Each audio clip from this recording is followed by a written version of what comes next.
Bonjour et bienvenue sur ma chaîne. Aujourd'hui, nous allons voir 5 nouveautés proposées par la version 11.5 sur Mac et sur la version 11.4.7 sur la version Windows. On va passer de la nouveauté la plus anecdotique à celle la plus importante pour finir.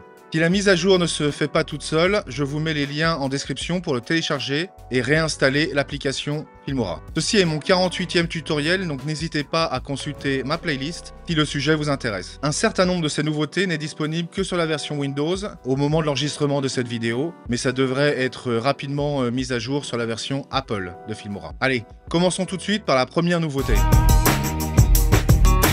Instantané au format PNG ou JPEG. La première nouveauté que nous propose Filmora, c'est d'enregistrer nos instantanés au format JPEG ou au format PNG. Avant cette mise à jour, on ne pouvait sauvegarder nos instantanés qu'au format PNG, qui est de bonne qualité mais qui prend beaucoup de place sur le disque dur, alors que le format JPEG est beaucoup plus optimisé. Alors pour créer ces instantanés, il faut cliquer sur cet appareil photo et ça prendra donc un instantané de notre timeline. Donc je clique dessus. Là, on voit cette fenêtre qui est apparue et dorénavant, ça nous donne le choix entre PNG et JPEG. Donc je vais faire 2 instantanés, un en JPEG et un en PNG et vous allez voir la différence au niveau de la taille. À savoir qu'on peut changer le dossier de destination avec ce champ-là. Alors je clique sur OK et je vais refaire cette opération mais avec JPEG. Je modifie JPEG.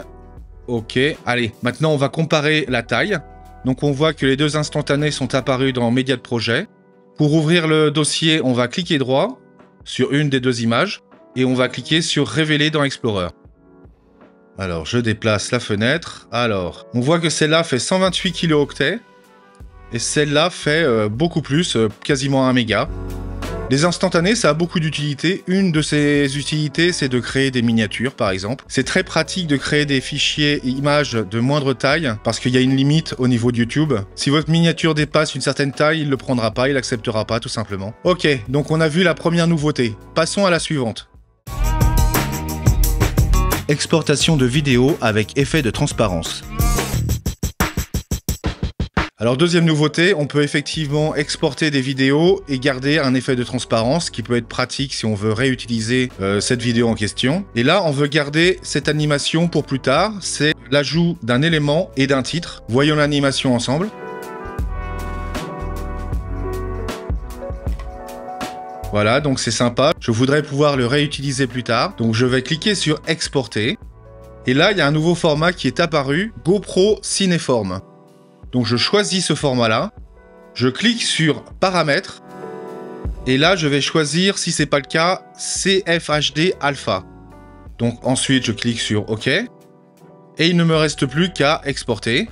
Donc je clique sur Exporter. C'est une vidéo de quelques secondes, donc ça va être très rapide. Ok, l'exportation est finie, on va ouvrir le dossier. Là voilà, ma vidéo. Alors je vais la déplacer dans mon dossier média. Je la sélectionne et je la place là. Et je ferme ma fenêtre explorateur. Maintenant, je vais supprimer le titre et l'élément dont je n'ai plus besoin. Alors on déplace n'importe quelle vidéo sur notre timeline. Et on va utiliser cette vidéo avec transparence au-dessus. Je vais faire un render rapidement parce que c'est un fichier 4K, je veux pas que ça lag. Ok, on a fini le rendu, on va jouer la vidéo. Et voilà, ça a conservé la transparence. Alors ce nouveau format de vidéo qui permet de maintenir la transparence n'est disponible pour l'instant que sur la version Windows. J'imagine que dans les mois ou les semaines qui viennent, la version Apple sera alignée sur la version Windows. On va passer maintenant à la troisième nouveauté. Exportation partielle d'une vidéo. Ok, alors la troisième nouveauté, c'est la possibilité d'exporter une sélection précise d'un projet, ainsi que tous les filtres, éléments qu'il peut y avoir au moment de la sélection. Donc je vais déplacer mon effet de transparence, et on veut exporter de là à là, précisément. Donc pour ce faire, on a 2 possibilités. Soit on appuie sur la touche X, qui est un raccourci, ou alors on va dans le menu Exporter, et on choisit Exporter la plage sélectionnée. Les 2 fonctionnent. Là, on voit qu'il y a 2 symboles au niveau de la fenêtre de prévisualisation et au niveau de la timeline qui sont apparus. Et on peut les déplacer. Donc là, je vais sélectionner, je vais mettre comme c'était avant. C'était parfait. Et là, on va remettre à peu près comme ça. Donc on voit la partie la plus claire et la partie qui sera exportée. Donc je clique sur Exporter. Je choisis mon format. Et on y va. Exporter.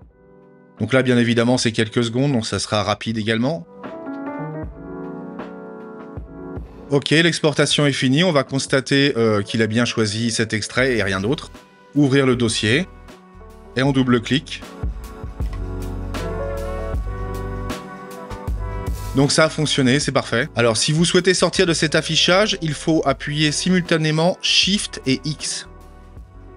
Voilà, et puis vous pouvez de nouveau travailler normalement. Passons maintenant à la 4e nouveauté. Ouais, ça doit être la 4e. Allez, on y va. Fenêtre de prévisualisation verticale. Ok, alors là, je vais supprimer tout ce que j'ai sur ma timeline. Je veux vous montrer le cas de figure d'un montage au format vertical.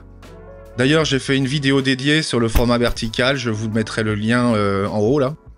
Donc, je choisis cette vidéo verticale. Je la place sur la timeline. Je vous montre brièvement de quoi il s'agit. On va mettre notre projet au format vertical également. Donc, je clique là, changer le rapport d'aspect du projet. Et je choisis 9/16e, portrait. On clique sur OK. Donc, on voit que l'espace consacré à la prévisualisation est très limité au format vertical. Sur Windows, on peut cliquer sur ce bouton-là et ça va agrandir énormément la fenêtre de prévisualisation. Regardez, c'est magique. Alors, pour retourner en arrière, je vais me cacher, sinon vous verrez rien. Alors, pour retourner au format d'avant, il faut cliquer de nouveau sur cette icône. Donc, on peut passer facilement de l'un à l'autre. Donc, je vais le laisser en vertical. Donc, je trouve que c'est une nouveauté qui est quand même très intéressante. Alors maintenant, passons à notre 5e et dernière nouveauté, la plus importante, la plus intéressante selon moi, la moins anecdotique. C'est l'ajout d'un filtre Beautify. Effet de filtre Beautify. Ok, alors je vais agrandir un peu la vidéo, histoire qu'on voit bien le visage de cette personne. C'est une vidéo que j'ai récupérée d'un logiciel libre de droit, Pexel me semble-t-il. Ok, vidéo basique, transformée, échelle, on augmente. Voilà, comme ça on voit mieux son visage. Et là on va chercher notre filtre en question, notre effet. Effet, donc voilà. On peut aller dans la barre de recherche. Beautify, on y va. Voilà. Ok, on a trouvé l'effet Beautify, on va le déplacer au-dessus de la face cam. Bon, bien évidemment, on ne va pas mettre ça sur les paysages, il faut mettre ça devant des personnages avec des visages humains. Et c'est, je dois avouer que c'est assez impressionnant l'intelligence artificielle qu'il y a derrière. C'est pas non plus révolutionnaire, il y a ça sur les téléphones par exemple, mais c'est bien pratique d'avoir directement ça sur notre logiciel de montage. Ok, donc l'intelligence artificielle va repérer tous les traits de la personne et va par exemple blanchir les dents, agrandir les yeux. Voyons ça en détail. Donc après avoir placé l'effet au-dessus sur la timeline, on peut double-cliquer dessus. Et là, on voit, il y a une quantité impressionnante, vraiment impressionnante de détails. On peut lisser la peau. Voilà, la peau de la vidéo en question est extrêmement lisse. Donc ça fait une sorte de peau de bébé. On peut blanchir la peau aussi. Et au niveau du visage, on peut faire plein de choses aussi. On peut diminuer le visage, ou l'affiner peut-être. Vous voyez l'effet dans la fenêtre de prévisualisation. On peut diminuer la mâchoire. Si on pense avoir un visage trop large, on peut le rendre plus étroit.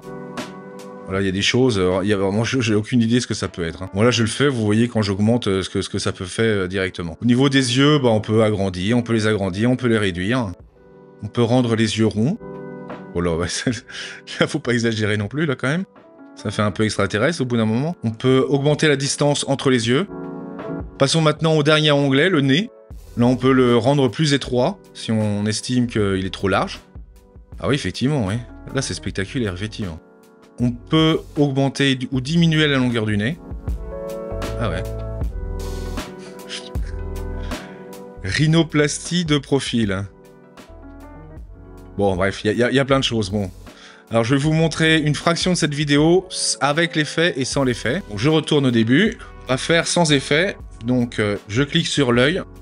Ah oui, quand même, il y a une belle différence. Hein. Maintenant, on va réactiver l'effet. Ah oui, j'ai peut-être un petit peu abusé au niveau des effets quand même. Hein. Ce que je vous conseille de faire, c'est de l'utiliser de manière parcimonieuse, parce que là, effectivement, c'était à titre d'effet pour mon tutoriel. Voilà, j'espère que cette vidéo vous a plu. Si c'est le cas, n'oubliez pas, comme d'habitude, le pouce. Ça aide beaucoup la chaîne. Partagez, commentez, faites tout ce que vous pouvez pour me soutenir. Je vous propose de découvrir d'autres nouveautés en cliquant sur les liens que je vous mets là, au-dessus. Allez, ciao et à la prochaine.